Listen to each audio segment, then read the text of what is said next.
Paano mo malalaman kung bebenta ba yung iniisip mong product na ibenta sa Amazon for private label? Yun ang malalaman mo sa video na to, kaya huwag kang aalis, okay? Hi, si Coach Jonel po ito, at sa video na ito ay bibigyan ko kayo ng 3 additional na criteria pagdating sa paghahanap ng mga profitable na private label products. Ngayon, kagaya na sinabi ko kanina dun sa bungad ng video, so magiging tungkol ito sa kung paano mo malalaman kung makakabenta ka ba, especially kung bago ka. Kasi ganito, kung nagsha-shopping kayo sa Shopee or Lazada, malamang kagaya nyo ako. Okay, ganito kasi ako mag-shopping sa Lazada. Di ba pag nag-search ka kunyari ng stick, okay, ng selfie stick. Kunyari yan, ito may selfie stick kasi nasa harapan ko. So, kung nakita kayo ng selfie stick, naghahanap kayo ng selfie stick, tapos nakita kayo ng ng 10 ganito na pare-pareho yung itsura. Okay? Ito mismo, 10 na pare-pareho yung itsura. Okay? Same brand, same na itsura, same feature, same everything. Pero yung yung isa doon sa 10 yon, merong sabihin na natin 10,000 reviews. Tapos yung isa may 9,000 reviews, yung isa may 8,000, pababa ng pababa hanggang papunta sa 1,000. Tapos sabihin na natin pare-pareho yung presyo nila, lahat sila parang 500 pesos. So again, 10 products, nagsisimula tayo 10,000, 9,000, 8,000, 7,000, 6,000 hanggang okay, kada isa sa kanila. Tapos lahat sila ay worth 500 pesos, pare-pareho yung presyo. So kung ako, kagaya nyo ako, and ako, marami din ako kilala nag-shopping na ganito rin yung ginagawa. So malamang ang pipiliin ko ay yung may 10,000 reviews. Yung pinakamataas yung review count, yun yung pipiliin ko, nabibilin ko. Bakit? Kasi mas katiwa-tiwala yung mas maraming reviews. Pero hindi lang basta reviews, kundi yung positive yung reviews. Okay? Ngayon, hindi pala accurate na sabing reviews yung titingnan natin dito sa Amazon, kung hindi ratings, yung star ratings. Kasi separate yan eh. Merong reviews at merong star ratings. Pero dadaanan natin yung pareho ngayon. So basically parang 4 na criteria yun, pero condensed yung dalawa, magkasama yung dalawa. Okay? So bago ko ituro sa inyo itong 3 criteria na to, including yung reviews na sinasabi ko. So gusto ko muna mag-disclaimer ulit na hindi ako expert sa private label. Okay? Hindi ako expert in the sense na wala akong naging kliyente ng private label na since nung nag-private label ako noong 2016. Okay? Yung mga alam ko tungkol sa private label ngayon ay combination ng kung ano yung alam ko nung nag-private label ako noong 2016 at kung ano yung mga napag-uusapan namin ng mga kaibigan kong VA na nagpa-private label VA. Okay? So, kung ano man yung sasabihin ko rito, just use it as a sort of a general guide. Tapos, tumingin pa rin kayo sa iba, mag-research pa rin kayo ng mga iba't ibang mga articles sa mga iba't ibang videos tungkol sa private label para lalong madagdagan yung pangunawa ninyo. So, kung naiintindihan nyo yung sinabi ko, so let's go sa screen ko para makita nyo kung ano ang ibig kong sabihin. So, ito tayo ngayon sa screen ko, and then meron tayong 2 example dito. So, yung taco holder, so yung ginupit na yero. Tapos, itong fly fan, na ang ginagawa niya, alam niyo mga yung pag nagbubugaw ka ng langaw. So, iyan, ilalagay mo sa gitna ng pagkain, tapos iikot-ikot siya, mabubugaw yung mga langaw. So, yung purpose nito, okay? Hindi, mukha siyang yung mga fan na hinahawakan. Pero yun yung silbi nito, okay? Ngayon, ang unang gusto kong tingnan nyo ay itong ratings niya, yung count niya, okay? So, ito may 15,000 ratings, ito may 2,000 ratings, ito may 17,000 ratings, 3,600 ratings, 15,000 ratings, diba? Matataas, libo-libo. Tapos ito namang fly fan na to, so 64, actually balik kasi taas yan. So 403, 62, 731, 258, 2,400, yan ay mataas yata. Tingnan natin, 3,000 may mataas. Pero parang wala ako nakikita na umaabot ng 10,000 or 5,000 man lang. Alright. So yan, yun na lang tingnan natin. Ngayon sa palagay nyo, kunyari, bumili kayo ng taco holder. Kunyari, nag-source kayo ng taco holder sa Alibaba. Tapos, nag-source din kayo ng fly fan sa Alibaba. Tapos pareho nyo siyang pinadala sa Amazon. So sa palagay nyo, alin dito sa dalawang ito yung mas may chance kayong makabenta? Kung ang sinagot nyo ay itong taco holder, posible kasi mas mataas yung mga niya, mas mataas yung mga sales per month niya. Kunyari ito umaabot ng 2,000, ganyan, umaabot ng ito 600, samantalang ito ilan yan, umaabot lang ng 288, 94. So pwede niyo sabihin na na ito po yung mas mabenta, coach, kung ito yung magiging mas mabenta sa dalawa. Pero may isang factor kayo na hindi kino-consider malamang. At yun yung number of ratings. Kasi nga, 'di ba, kagaya nung sinabi ko kanina, pagka mas marami yung ratings mo kumpara dun sa product na mas konti yung ratings, mas pipiliin pa rin ng tao, nature mo na mas piliin yung mas marami yung ratings. Bakit? Kasi hindi mo naman nahawakan yung product eh. Hindi mo siya nahawakan, hindi mo siya nakikita, hindi kagaya na pag pumunta ka sa actual na store na mahahawakan mo siya, babalik-baliktad mo, mache-check mo matibay kaya to. Sa online, hindi eh. So nagre-rely tayo sa experience ng mga nakabili na. Kung ano yung sinasabi nila tungkol sa product na nabili nila, na gusto rin nating bilhin. So yung mas maraming ratings, tapos mas maraming positive, mas katiwa-tiwala para sa atin. 'Di ba? So, ngayon yung product mo, since bago kang seller, pag pinasok mo yan sa Amazon, 0 reviews yan. 0. Mapataco holder pa yan or fly fan, 0 reviews yan. So ngayon, gamitin na natin yung perspective na yon. Meron kang taco holder na may 0 ratings, 0 reviews, versus meron kang fly fan na may 0 ratings and 0 reviews. So, ano yung mas bibilhin? Ano yung mas may chance na makabenta ka ngayon? 'Di ba? Mas may chance yung ito. Kasi mabababa pa yung reviews nila. So, 62. So, 62 yung reviews nito, tapos 39,000 yung rank. Okay. So, mabenta to. Kahit na bago-bago lang siya, 'di ba? So, pag pumasok ka rito na may 0 reviews, mas may chance ka na makabenta rito kaysa dito. Just because, alam mo yun, yung mga kalaban mo, hindi pa established. Pwede ka pang humabol. Tapos may mga ways para makakuha ka ng reviews up to 100 or something. Depende sa budget mo. Hindi ko, medyo black hat, okay? Pero merong ways. Hindi ko natuturo dito. But yun, realistic yung ganon. So, ano yung ibig ko sabihin dito? Kailangan nating tumingin dun sa overall na, dun sa first page na overall na parang view na kung matataas ba yung reviews nitong mga products dito na magiging kalaban ko, ng mga dadatnan ko, o hindi. So, gamitin na lang natin yung Jungle Scout para mas para mas madali para sa akin. So, ayan, yung Jungle Scout ko to, tapos yung Jungle Scout ko rin ito para makita natin yung mga average reviews. Ayan.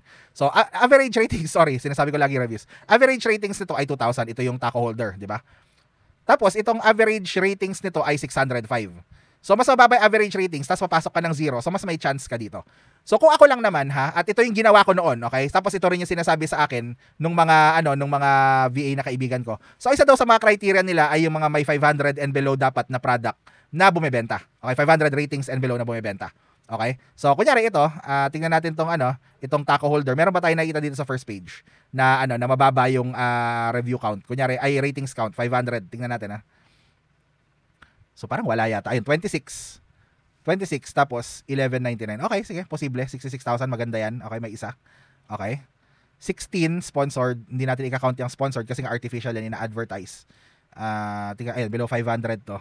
25,000. Oy, wow, may pag-asa yata to actually. Mali yata yung sinasabi ko. Ay, 184. Tama, 184, tama. Pero below 500. Tingnan natin.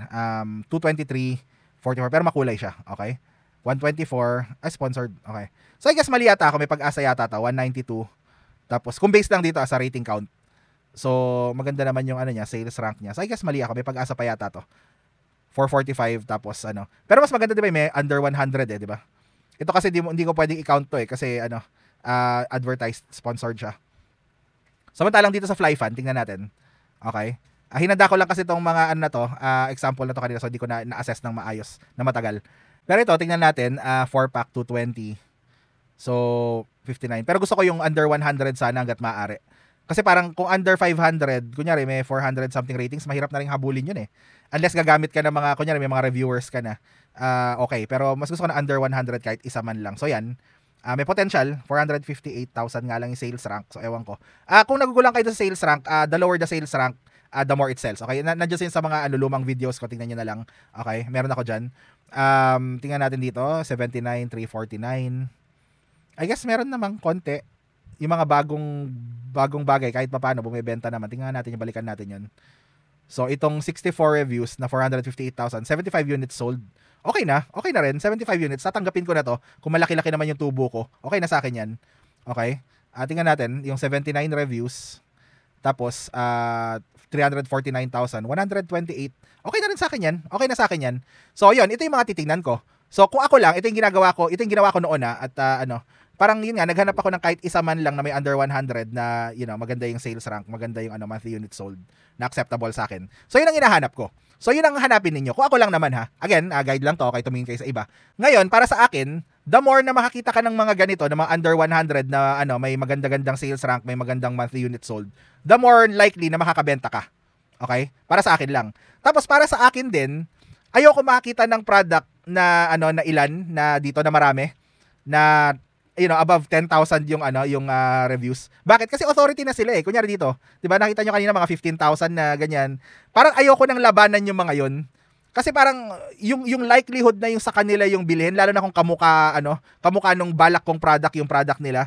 Parang yung likelihood na sila yung pipiliin kumpara sa akin super laki na eh. Kunyari ito, naggupit kayo ng yero, tapos binenta nyo sa Amazon, tapos ang kalaban mo ito 15,286. 'Di ba? Pag nagtabi kayo niyan, ito pa rin yung bibilin nila kahit na mas mahal ito. Kasi mas maganda yung ratings. Number 2 na criteria na gusto ko ibigay sa inyo ay yung sponsored products eligibility. Ngayon, sige, okay na kunyari, nakahanap ka na ng magandang reviews na madami yung units per month na nabebenta, na hindi siya variation, hindi single unit siya, na hindi siya masyadong mahal. So kunya okay na yun, pasado na doon. Okay, and next natin titingnan ay kung eligible ba siya for PPC. Kasi hindi lahat ng products sa Amazon ay pwedeng i-advertise, okay? Meron yung mga products na parang hindi mo siya pwedeng i-advertise. Kunyari yung mga sex toys, yun. Yung mga sex toys, hindi mo siya pwedeng i-advertise sa Amazon. So pwede ka magbenta nun, hindi problema. Pero hindi mo siya pwedeng i-advertise, hindi ka pwedeng mag-PPC campaign. So tingnan natin yung screen ko ulit, balik tayo para makita natin kung ano ibig sabihin. So dito sa Amazon Ads, sa sponsored products eligibility requirements, ayan. So, yung account requirements kailangan ito. Pero yung product requirements kanya, adult products are not eligible. So, pag sinabing adult products, yung mga sex toys, yung mga ganyan, mga products na may kinalaman sa sex, I guess, yung mga whatever. Okay? Next, ang sabi dito ay some products are prohibited or restricted. Check product acceptability section, yung mga ganyan. So, hindi ko na ito didiscuss dahil magiging super haba. Pero just make sure na nagko-comply siya dito. Basahin niyo mabuti itong mga to. So, paano ko makikita to, coach, itong bagay na to? So, i-google nyo lang, okay? So, mag-open ako dyan. Tapos, ilagay nyo Amazon. Ay, nakita nyo, may suggest na kasi sinearch ko na siya. So, ilagay nyo lang Amazon PPC eligibility. Okay? Tapos, yung lilitaw na criteria dito, na link dito, ayan. So, ayan, makita nyo rito na merong adult products aren't eligible. So, yun nga, yung mga sex toys na kagaya na sabi ko kanina. So, hindi pwede yung mga yun. Pasensya na kayo, I hope di nyo narinig yung mga aso. Ang lakas nilang tumahol dito. So, but anyways, ayun nga, basahin nyo na lang mabuti to, okay? Hindi ko na to i-detalye muna sa video na to kasi masyado to nga haba. I think this deserves its own video ito, okay? So, basahin nyo na lang to, puntahan nyo to, tapos basahin nyo yung mga guidelines na to, pati yung mga links na yan, buksan nyo, basahin nyo lahat as much as you can. Para hindi lang kayo magkamali dun sa mga products. Kasi, ganito, so, papasok ka na nga doon sa parang doon sa niche, doon sa criteria, doon sa category ng mga products na yon ng 0 ratings at 0 reviews. Lalabanan mo na nga itong mga existing products na meron na silang mga reviews. Tapos hindi ka pa makakapag-PPC. Pag hindi ka nakapag-PPC, hindi na yan pupunta sa harapan ng customer mo, matatambakan na lang yan. So, alam niyo yun, may way para makapagbenta ka ng mga products sa Amazon nang hindi ka nag-PPC. Pero alam niyo yun, parang pinaka-effective na method yung Amazon PPC kasi doon ka na sa loob mismo ng Amazon pinaka-effective in terms of cost, okay? Pinaka-cost effective kasi pwede ka mag-external, kunyari social media. Pero alam mo, that's another thing na kailangan mo matutunan. That's another thing na kailangan mong gawin. That's another thing na kailangan mong gastusan. And then, yung mga gagastusan mo, kunyari external na advertising wala sa Amazon. So, alam mo yun, kailangan mo pa silang kumbinsin na bakit ko kailangan pumunta sa Amazon para bilhin yan. Samantalang yung PPC na na gagamitin mo na within Amazon, yung Amazon Ads, pag nasa Amazon na yung tao, nasa mood na siya na bumili. Ang kailangan na lang ay mapunta sa harapan nila yung product mo na yun malamang yung hinahanap nila. Okay, kunyari may naghanap ng taco holder or fly fan, di ba? Kung nasa Amazon na sila nun, ready na silang bumili ng fly fan malamang. Di ba? So, pagka yung fly fan mo yung nilagay sa harapan nila, kahit na wala pang reviews, kung hindi naman ganun kalaki yung gaps dun sa mga kasama niya, so mas malaking chance na bilhin nila yung sayo. Ni hindi ka lilitaw sa page 1 pag hindi ka nag-advertise as a new product, ni hindi ka lilitaw sa page 1. And again, hindi na usually nag-flip ang tao sa page 2, madalang na madalang. It happens, or page 3, or page 4, page 5. Pero madalang na madalang. Most people, I would bet, malaking statistic yan, hindi ko lang alam kung saan, pero kayo na lang tumingin, I would bet na malaking majority, malamang mahigit sa kalahati ng mga tao sa mundo o sa mga Amerikano, pagka naghanap sila sa Amazon ng product, hindi na sila pupunta sa second page. Lahat sa first page. So, kailangan mo mag-PPC. At kung yung product mo ay hindi pasado sa PPC, sa Amazon Ads, hindi mo pwedeng i-advertise, madaling mamamatay yan. Baka di ka makabenta ever. Okay? So, tandaan nyo mabuti yan. Tapos, ito na tayo sa number 3. Ngayon ito, sort of bonus, hindi naman super kailangan, pero malaki yung magiging tulong sa inyo pag ginawa nyo ito. At yun yung pag-search ng trends. Okay? Kasi 'di ba, kunyari hindi ko alam kung mahilig kayong nanonood ng YouTube. I hope mahilig kayo kasi nandito kayo sa YouTube, pinapanood niyo or sa Facebook pinapanood niyo 'to. Malamang mahilig kayo sa mga trending na bagay. Okay, kunyari may trending na video na na itong vlogger na 'to parang kumain ng tae or something or kumain ng buhay na manok, hindi ko alam. Tapos o kumain ng hollow blocks, 'di ba? Nagte-trending, 'di ba? Biglang marami yung nanonood bigla. So ganun din yung mga trending products. Pag uso yung product, maraming bibili. Kunyari lato-lato, 'di ba? Naalala niyo lato-lato pala. Lato-lato, 'di ba? Parang may time na parang lahat ng bata ang ingay nila na nakakasakit ng ulo kasi di ba? Para sakit sa ulo. Ngayon wala nang bumibili ng lato-lato. Wala na ako naririnig Dati bawat kanto, bawat lalakaran ko kahit dito sa kwarto may marinig ako naglalato-lato. Ngayon wala na kasi tapos na yung trend. So makakatulong sa inyo at least in the short term, kung gusto niyo lang ng short term na na hindi lifetime na product, kumbaga makikita kayo ng malaki sa bungad, maghanap kayo ng trending na mga products. para ma-check nyo, isa lang sa mga way to, okay, may mga tools pang iba para makita ng mga trends. Pero ito, libre lang. And yun yung Google Trends, okay? So, punta tayo sa screen ko para mapakita ko sa inyo kung paano yon gumagana. So, ito tayo sa screen ko, and then makikita nyo na nasa Google ako, so Google is your friend. Okay, hanapin natin yung Google Trends. Okay, Google Trends. Ayan. Tapos, ang gagawin lang naman natin dito ay i-search din yung product na nakita natin. I-search natin. Kunyari, ayan, Fly Fan, di ba? Search lang natin na Fly Fan. Tapos, merong regions to eh. Okay? Ayan, United States, nakita nyo, pwede nyo ano. So, syempre United States, kasi sa US nyo balak. Ngayon, kung gusto nyo mag-PL sa UK or something, yun yung hanapin nyo, United Kingdom or something. Andyan lang. Ayun pala, katabi lang niya, nag-scroll pa ako. So, ayan. Pero since United States, by default, yung gusto natin, so United States dapat yan, di ba? Tapos, ang gagawin natin, ay titingnan natin yung Fly Fan. Okay? Tingnan lang natin kung anong dating. Tapos, makikita nyo rito na, may categories pa, so pwede nating So, walang naghahanap. Walang results kasi walang naghahanap. Okay? Nakita nyo? Ngayon na ba yung mga uso? Kunyari, ano na tawag sa umiikot? Fidget spinner. So may time na nauso yun, di ba? Yung umiikot-ikot na ganun sa daliri. Yung fidget spinner na yan. So kuha tayo, palitan natin to ng fidget spinner. Tingnan natin yung magiging dating. Malamang may data to. So nakita nyo, may ganyan, may spikes. So yung fidget spinner ay nauso siya parang years ago pa. So tingnan natin yung kanyang parang range, okay? Alam ko may range dito, past day. Ayan, tapos pwede natin gawing past 5 years. Okay, tingnan natin to. Tingnan na, may makikita kayo dito, promise. Ayan, nakita nyo, past 5 years, so nagkaroon siya ng mga spike. Ayan, nung September 2022, di ba? Nakita nyo, meron siyang spike. So kahit pa paano meron pa rin naghanap ng fidget spinner hanggang ngayon, I guess. Trend, medyo okay pa rin. So tingnan nyo lang yan, maganda yung mga bagay na nag-spike in trends. Yung makita nyo, pataas pa lang siya ng konti. So, yun yung mga bagay na kailangan nyo tignan. Kung gusto nyo lang naman sumunod sa trends, ay ito, pwede nyo naman gawing measure to kung paano. Kaya, tingnan natin kuha tayo ng unrelated na bagay. Kunyari, Bitcoin. Okay? Bitcoin. Okay? Ayan, past 5 years, diba? Nung nawalan ako ng so pataas siya, interest. Teka lang, bakit? 5 years? 2004 to present, tingnan natin. Yan. Diba, makikita nyo rito na nagka-spike siya noon.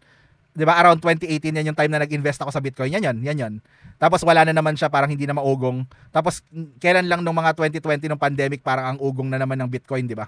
So makita niyo yan. So pwede niyo sundan yan. Kung gusto niyo lang naman na magbenta ng mga trending products, kung okay lang sa inyo na magbenta ng maramihan sa umpisa, tapos tanggapin niyo na lang na pag hindi na trending yung product, hindi na siya masyadong bebenta. So yon, okay siya. Kasi it's a strategy na sumunod sa mga trends. Okay?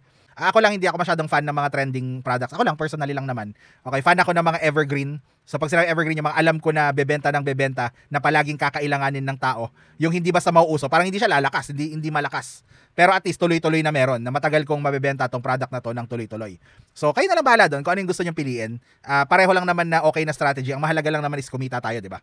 So yun, kung gusto nyo ng more support, ng libre lang naman, okay, meron akong live stream, nandun ako, sumasagot ako sa mga tanong. So mag-join kayo sa aking Facebook group. Yung link ay nandyan sa description. So puntahan nyo na lang yan, click nyo yung link, tapos mag-join kayo sa group. Libre lang lahat, promise. Libre magtanong. Nagla-live stream ako once a week sa ngayon, dati everyday. Baka bumalik ako sa everyday pagka marami na. So depende. Okay, pero regular ako dyan, at least once a week nagla-live stream ako. Pwede nyo tanongin, sasagutin ko yung tanong nyo.